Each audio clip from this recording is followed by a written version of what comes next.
Hello sir, வணக்கம். Welcome to சதா garden. இன்றைக்கி இந்த பாருங்கள், இந்த பிச்சிப்பூ செடியை நம்ம தொட்டியில் மாற்ற போகிறோம். அது எப்படி மாற்றுறோம் அப்படிங்கிறத பார்க்கலாம்.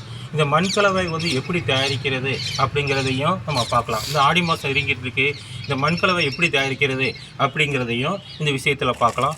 இந்த பழக்கம் இப்போ இந்த பாருங்கள், செம்மண் எடுத்துருக்கோம்.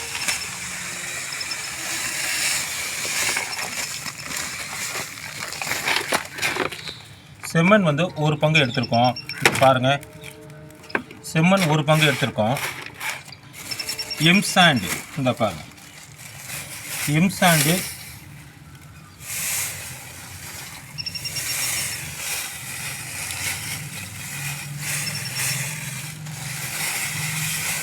எம் சாண்டு ஒரு பங்கு எடுத்திருக்கோம்.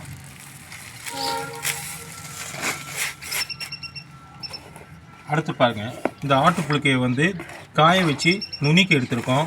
இந்த பாருங்கள்,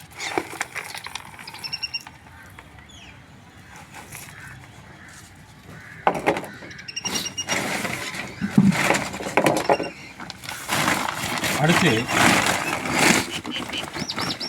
இந்த பாருங்கள், தேங்காய் நார் எடுத்திருக்கோம்.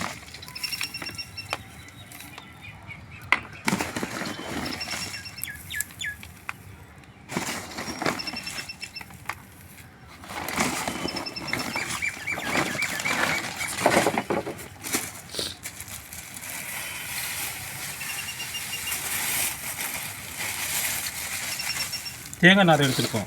இப்போ இதை பாருங்கள், எம் சாண்டு செம்மண் எடுத்திருக்கோம். நல்ல சிவப்பான செம்மண். ஆற்று மணல் எடுத்துக்கலாம், இல்லாட்டி எம் சாண்டு எடுத்துக்கலாம். எம் சாண்டு எடுத்திருக்கோம். இது ஆட்டு உரம், நல்லா காய வச்சுருக்கோம். அப்படியே போட்டிங்கன்னா செடி வெந்து போயிடும். அதனால் அதை எடுத்திருக்கோம். இது நம்முடைய கோகோ பீட் எடுத்திருக்கோம். இந்த மொத்தம் 4 பொருள் எடுத்திருக்கோம். இதோடு சேர்த்து வேப்ப புண்ணாக்கை கலக்க போகிறோம்.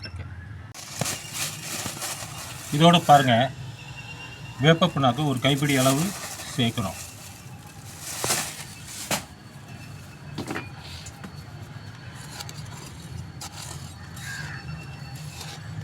எல்லாத்தையும் மொத்தமாக மிக்ஸ் பண்ணுறோம்.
மண்கலவை ரெடி பண்ணிட்டோம். இப்போ பாருங்கள்,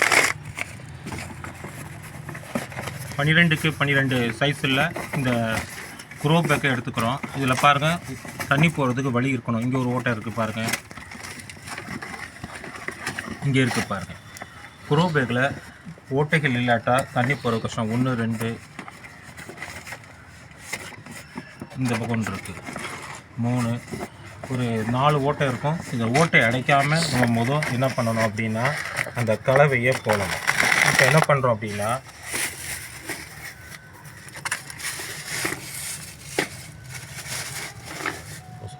தேங்காய்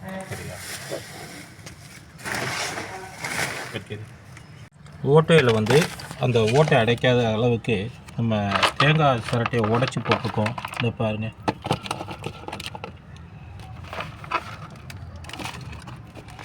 இதுக்கு அடுத்து இதில்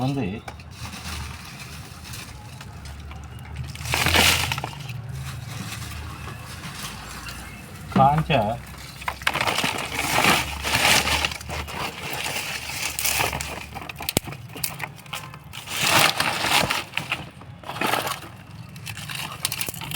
காஞ்ச சருகுகள் இருந்தால் போடுங்க, அப்படி இல்லைன்னா மண்ணை போட்டு இது பண்ணுங்க. போட்டுட்டு இதை பாருங்கள், ஒரு லேயர் மண்ணை போடுறோம்.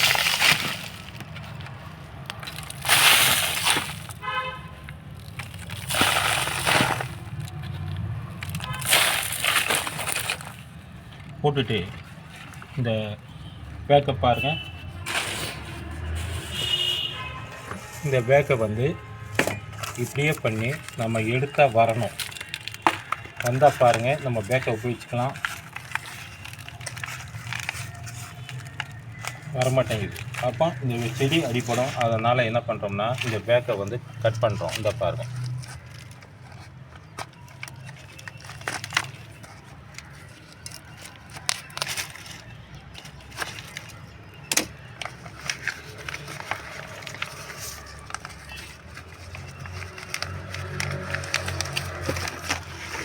பாருங்கள் பேக்கை கட் பண்ணி எடுத்துட்டோம். வேரெல்லாம் அடிப்படாமல் இருக்குது பாருங்கள், எவ்வளோ பேர் இருக்குன்னு பாருங்கள்.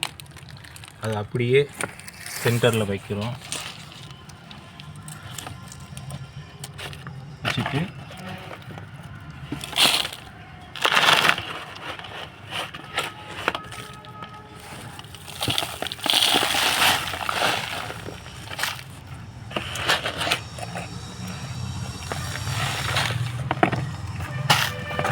என்ன போடுறோம், திருப்பி அந்த காஞ்ச தருகுகளை போடுறோம்.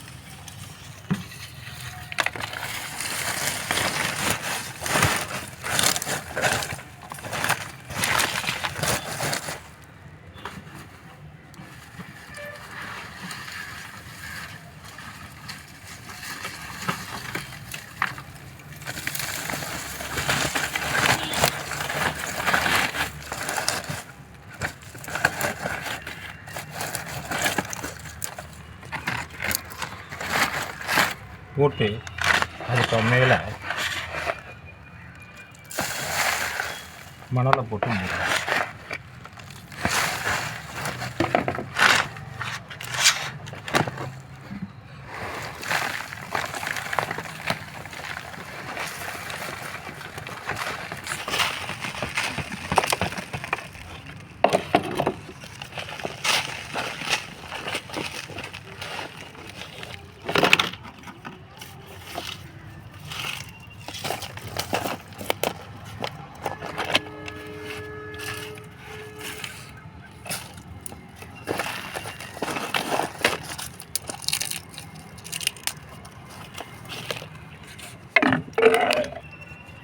அப்புறம் இந்த செடிக்கு தண்ணி ஊற்றுறோம்.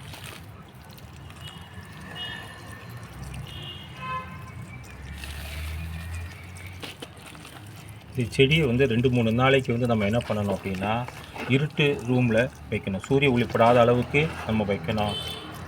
இப்போ வந்து இந்த செடியை வந்து மாற்றி நட்டுறதுனால இதுக்கு ஒரு ஸ்ட்ரெஸ் இருக்கும். இந்த ஸ்ட்ரெஸ்ஸை போக்க நம்ம என்ன செய்யணும்னா, எம்சால்ட்டை வந்து தண்ணியை கரைச்சி ஸ்ப்ரே பண்ணணும். அப்போ தான் இந்த செடியானது சிறப்பாக வரும். இப்போ எம்சால்ட்டை அந்த எப்சம் சால்ட்டை எப்படி தண்ணியில் கலந்து அடிக்க போகிறோம் அப்படிங்கிறத பார்க்கலாம் வாங்க. இங்கே பாருங்கள், எப்சம் சால்ட் எடுத்திருக்கோம்.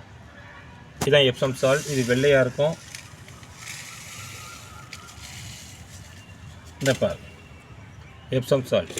இதை நம்ம என்ன பண்ணுறோம் அப்படின்னா, ஸ்ப்ரேயரில் இதில் தண்ணி எடுத்துருக்கோம்.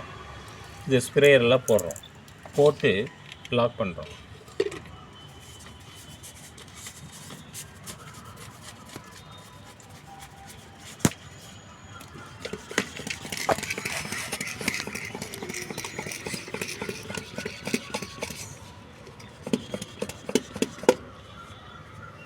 செடிக்கு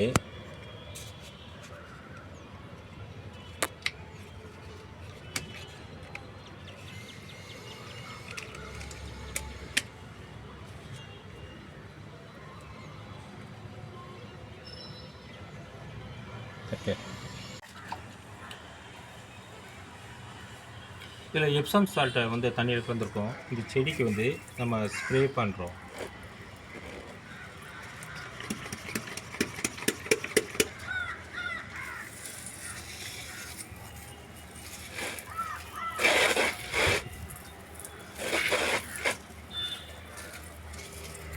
மிச்சம் இருக்கிற தண்ணியை எப்சம் சால்ட் கலந்த தண்ணியை இந்த செடிக்கு ஊற்றிடுறோம்.